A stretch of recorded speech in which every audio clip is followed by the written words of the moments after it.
So I just had a pretty interesting experience and conversation with, see if I can get this to focus. There it is. With my local Porsche dealer. And we were just having a chat and a discussion about this whole worker strike, this UAW auto worker strike situation. And the reason being was because one of their technicians there is pretty much he's a genius, and he knows all vehicles and everything. And it was a much faster and more enjoyable process of troubleshooting a problem that we are having with our JL Jeep Wrangler Sahara. And they're just cool people. We like hanging out. We like shooting, having conversations, talking cars, talking shop, talking life, news, politics is where we ended up today. And real quick, he drives our Jeep around, or at least my wife's Jeep, and he determines that we thought it could have potentially been a drive shaft or transfer case, creating this like really strange, annoying, whining, humming, rubbing, friction sound. And he goes, no, it's probably a wheel bearing. I'm pretty sure it's a wheel bearing. And he narrows it down to one particular corner. And so there we have it, wheel bearing, which theoretically should be covered under warranty, which is a whole nother problem in and of itself, because the Jeep has been lifted. It's got a 2.5 inch Fox suspension lift. And also it's got a set of 20 inch method race wheels with 35 by 12.5 Nitto ridge grapplers on it. So we are curious, and also we are literally like 700 miles outside of bumper to bumper warranty, but I need to check the date. 2021, 3 years. Okay, so we would still be in the 3-year 36 of the bumper to bumper. But if this happens to fall under the powertrain warranty, then we have, I think, 5 years 60, and we have the extended warranty on top of that for another 60,000 miles or 4 years or something like that. So the thing is that if it falls under warranty for Stellantis, for Jeep, for Dodge, Ram, Chrysler, Jeep, whatever, then we have to take it to them and they have to do the work. But also, we don't know if they're going to warranty it since it's been modified, so to speak. If it doesn't fall into that, then maybe we go through the third-party warranty company. It's like Triton something. And under $1,500 repair, they don't even send out anybody to check, so no big deal. But that's really not even the biggest issue that we face right now, which was reminded to me by the folks here at Porsche. And they said, yeah, your problem is going to be the union auto workers strike. And along, Biden, he's in the picket lines with them, supposedly. He's not really there, but you guys know he's saving face, and he's trying to gain the votes of these union workers, even though, he's not really doing much for the situation. And he's also trying to put him out of a job, really, with trying to push everybody to these EV battery-powered vehicles. But that's a whole nother discussion for a future video. They said the problem is going to be getting the parts, because the parts are essentially shut down. Service parts department is shut down for all these manufacturers. Ford, GM, Stellantis, everybody is shut down. And that's typically where the rub begins with these challenges and strikes with the auto workers. Is it starts at parts and then it goes up to production and so on and so forth. So if it were a transfer case, that would be terrible, because odds that we could get our hands on a transfer case anytime soon would be slim to none. A wheel bearing, maybe we are in better luck, but also, can we even get into the shop to get work done if a lot of the vehicles in the shop are waiting on parts that they'll never get because the auto union workers are on strike? So that's one thing. The other is, there's so much going on with this whole situation. It's unreal.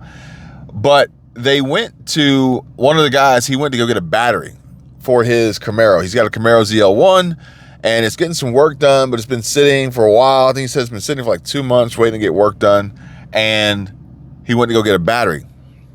I think it was from AutoZone or something.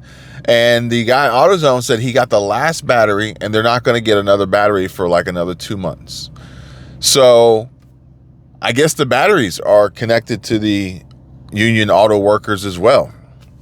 And this whole strike situation, which is ultimately just is putting stress and pressure unnecessarily on the auto industry and people's livelihood and their ability to commute and get repairs done, go to work, do the job and do the repairs as maintenance and mechanics and technicians. This is going to be a big deal, folks. Now, this may not necessarily be as huge of a story as the railroad workers union strike was several months ago, that was going to cost us like a few $1 billion a day and seeing our supply chain shut down. But we are going to see an impact in the automotive world, the automotive industry, and everything that's tied to it that a lot of people probably don't automatically relate to being tied to it.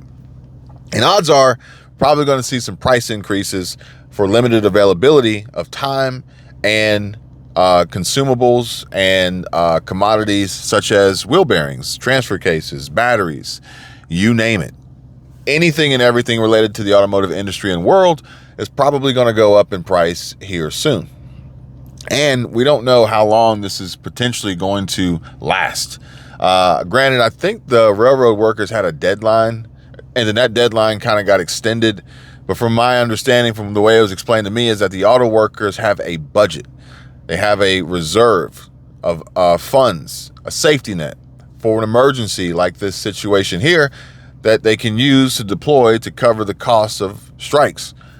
But once those funds are depleted, then you're pretty much SOL. So this is crazy. Let me know. One, do you have a Jeep? Do you have a JL Jeep? You ever had this weird sound? It's only when you're moving.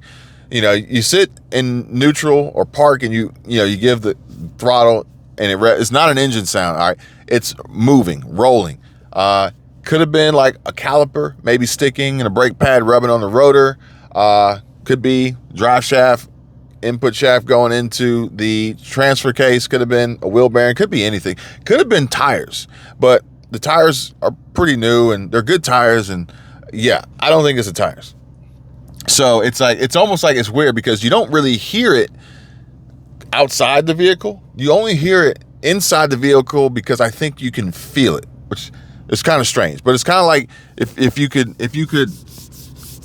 you hear my hand rubbing against the leather on the steering wheel.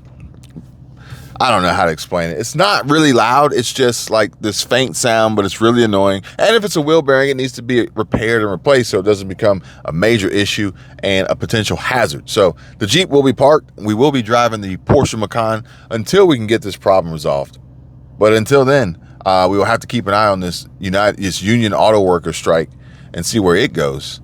As well as if anybody here watching is part of the auto union worker strike, or the union auto worker strike. Let me know what you think about this whole situation and likely where it's going to go and how long before we see any form of resolution, which apparently Ford is supposedly the only one who's actually working towards trying to solve the problem and everyone else isn't.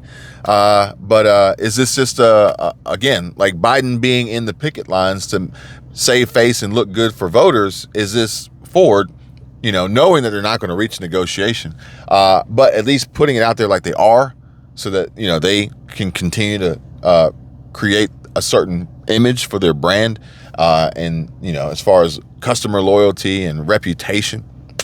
Lastly, side note, speaking of Ford, Zach Roska, he just actually put up a video on EXP Realty number one attractor. I'm pretty sure is what his channel name is, but I'll drop a link if you guys want to check it out. He provided a really interesting story, not only about Ford and this Mustang RTD or GTD, but also his opinion and speculation on where it's going, what it will likely be, if anyone or himself specifically could actually get an allocation to buy one, and also a little bit about him and who he is, how he's grown up, where he has ended up, and what he does and how he could potentially help other people in his current position, his current role, his current career. So check it out. I'll put the link in the description. Let me know what you guys think. Thanks for watching. Please smash the like button, subscribe to the channel. I'm going to go live later today at, I think, 6:30 Central. Maybe I'll see you guys there. Later.